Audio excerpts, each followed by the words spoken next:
নারায়ে তাকবীর এইটাও সহ্য করতে পারে নাই, মাইক কেড়ে নিয়েছে। কথা বলেন না কেন? অথচ সেই আল্লাহ পাক সেই মেয়েটার মুখ দিয়ে এখন নারায়ে তাকবীর একেবারে প্রকম্পিতভাবে উচ্চারণ করাচ্ছে। আল্লাহর কালেমার দায়িত্ব আল্লাহ নিয়েছেন। যত বাধা দেবেন এর ফোর্স তত বাড়বে। খুলনাবাসী, সোসের ছিদ্র দিয়ে উট প্রবেশ করা যেরকম অসম্ভব, যে মানুষগুলো আল্লাহর কোরআনের আয়াত শোনার পরে বিশ্বাস করতে চান না, মনে করেন হামজা মনে হয় বানিয়ে বলছে, অহংকার করে মুখ ফিরিয়ে চলে যান। আপনার জন্য আকাশের একটা দরজাও খোলা নেই, হবেও না খোলা। জান্নাতে যেতে পারছেন না, পারবেনও না যতদিন সুসের ছিদ্র দিয়ে উঠ যেতে না পারে। এটা যেমন অসম্ভব, আপনার জন্য জান্নাতেও যাওয়া ওইরকম অসম্ভব। ওয়াকাযালিকা নাজিসিল মুজরিমিন, আল্লাহ বলেন পাপিষ্ঠদেরকে এইভাবে শাস্তি দেব।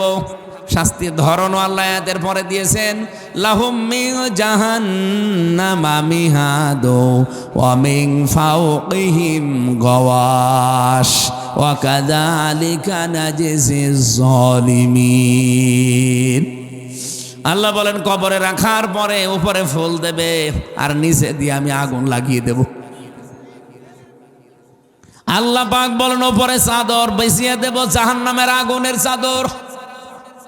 আয়াতগুলো পড়লেই কেমন জানি মনের ভেতরে সাত করে ওঠে। আল্লাহ, বাংলাদেশে বহু মানুষকে আমরা নিজেরাই কবরে রাখি, বিসমিল্লাহি ওয়া আলা মিল্লাতি রাসূলিল্লাহ বলেও কবরে রাখি, যে আল্লাহর নামে রসুলের দলে দিয়ে গেলাম, অথচ সারা জীবন আল্লাহর নামও সহ্য করতে পারি নাই। নারায়ে তাকবীর এইটাও সহ্য করতে পারে নাই, মাইক কেড়ে নিয়েছে। কথা বলেন না কেন? অথচ সেই আল্লাহ পাক সেই মেয়েটার মুখ দিয়ে এখন নারায়ে তাকবীর একেবারে প্রকম্পিতভাবে উচ্চারণ করাচ্ছে। আল্লাহর কালেমার দায়িত্ব আল্লাহ নিয়েছেন। যত বাধা দেবেন এর ফোর্স তত বাড়বে। এটা খুলনা দিয়ে যে গাড়ি যায় ইন্টারসিটি ট্রেন, কেউ যদি মনে করে যে 150 কিলোমিটার বেগে চলছে ইন্টারসিটি ট্রেন, আমি যে ধাক্কা দিয়ে ফেলে দেব, পারবেন? আপনি সহ আপনার 14 বংশ বাঁকা হয়ে যাবে। আল্লাহ পাক বলেন আমি যে ট্রেন ছেড়েছি দুনিয়াতে, আমি যে রশি ছেড়ে দিয়েছি, এই রশি যেখানে যাবার কথা ওই জায়গায় আমি পৌঁছাবো। এখানে বাধা দেওয়ার চেষ্টা যারাই করবে আমি আল্লাহ নিজে তাদের ওপর প্রতিশোধ নেব। এই জন্য আল্লাহর প্রতিশোধ এবার আলাদা ভিন্ন হয়ে দাঁড়িয়েছে।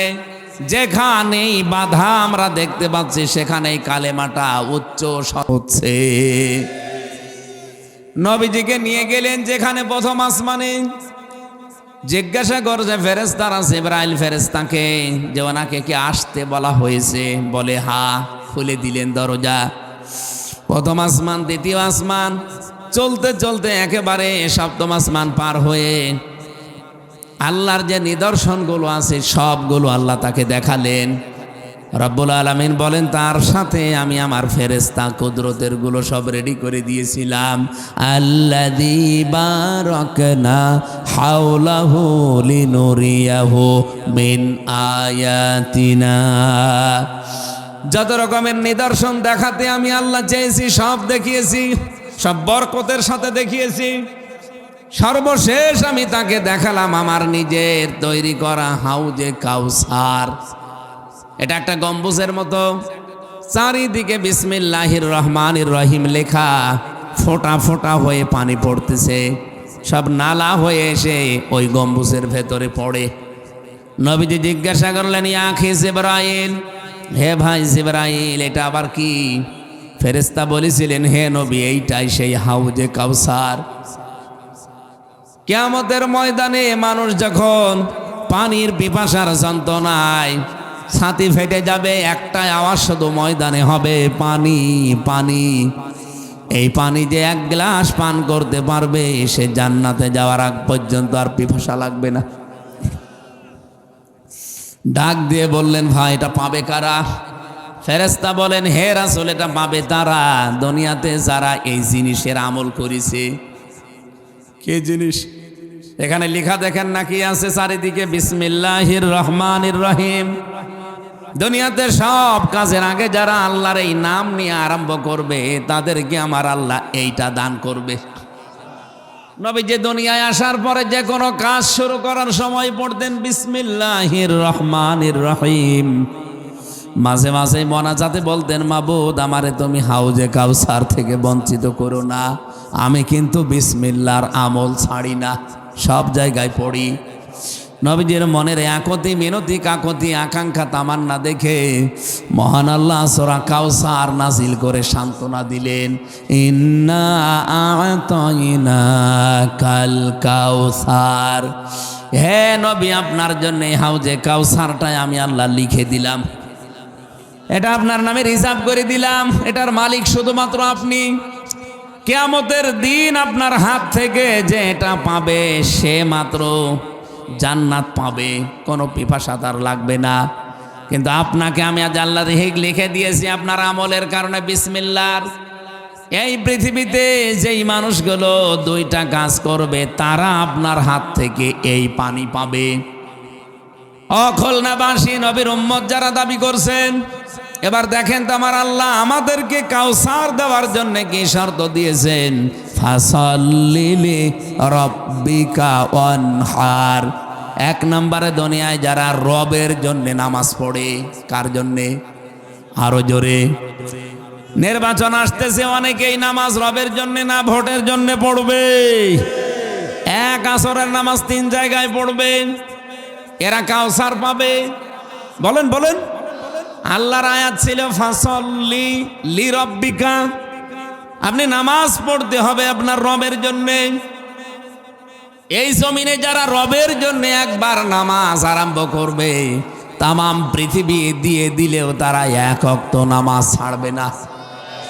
আর যারা ভোটের জন্য নামাজ পড়বে, ভোট চলে গেলে নামাজও ছেড়ে দেবে। বলেন বলেন। এই জন্য নামাজ পড়তে হবে কার জন্য বলেন তো? আরো জোরে। আমি আয়াতের তাফসীর পড়তে গিয়ে পেয়েছি, কোনো মানুষ যদি সত্যি রবের জন্য নামাজ পড়ে, মাস্ট বি তার ভেতরে কয়েকটা কোয়ালিটি তৈরি হবে। এক নম্বরে লোকটা বিনম্র হবে। আজ বাংলাদেশে বিনম্র মানুষের সংখ্যা খুব কম, বেশিরভাগই আমরা উগ্র।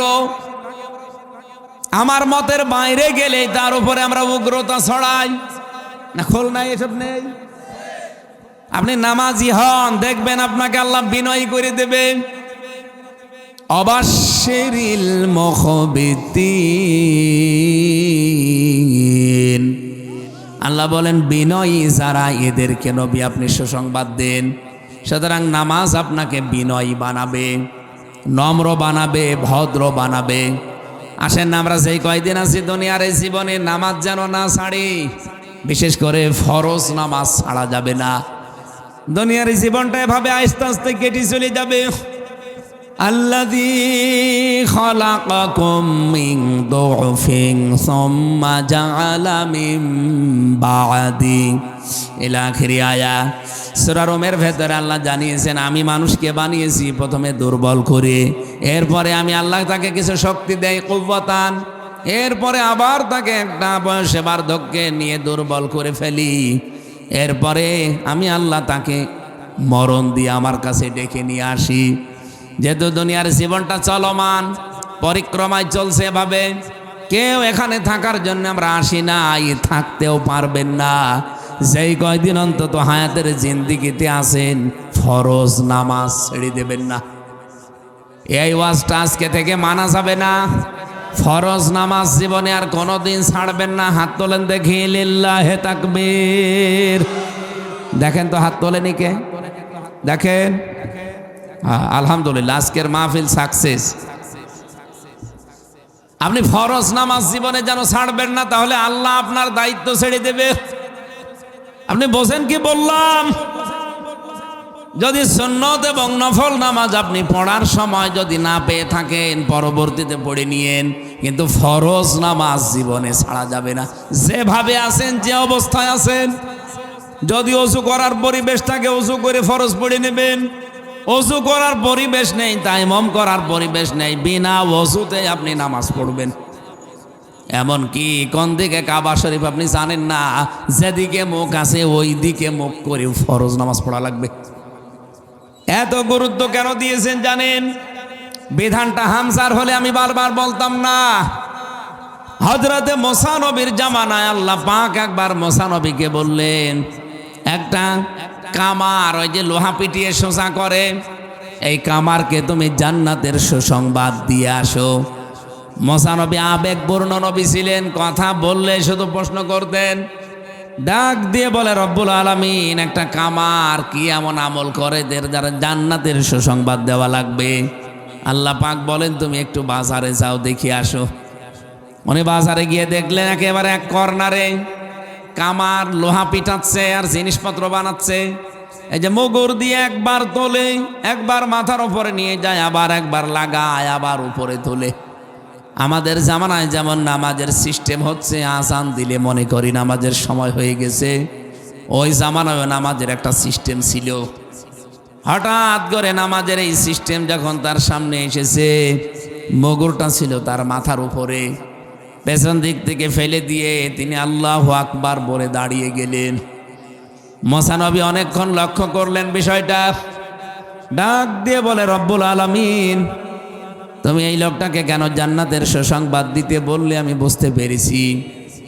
এই লোকটা তার মুগুরটা লোহার উপরে পিটিয়ে তারপরে নামাজে দাঁড়াতে পারতো, মাথার উপরে ছিল, পেছন দিক থেকে ফেলে দিয়ে তোমার হুকুম পালন করার জন্য যে লোকটা এত ব্যস্ত, এত গুরুত্ব দিতে পারে তোমার বিধানকে, তুমি তাকে জান্নাতে না দিয়ে পারো না। খুলনাবাসী আসেন তো আল্লাহর বিধানটাকে আজকে থেকে জীবনে সবচাইতে বেশি গুরুত্ব দিয়ে আদায় করি। আমার জীবনের কাজকর্মগুলো আমার আল্লাহ নিজের থেকে সহজ করে দেবেন।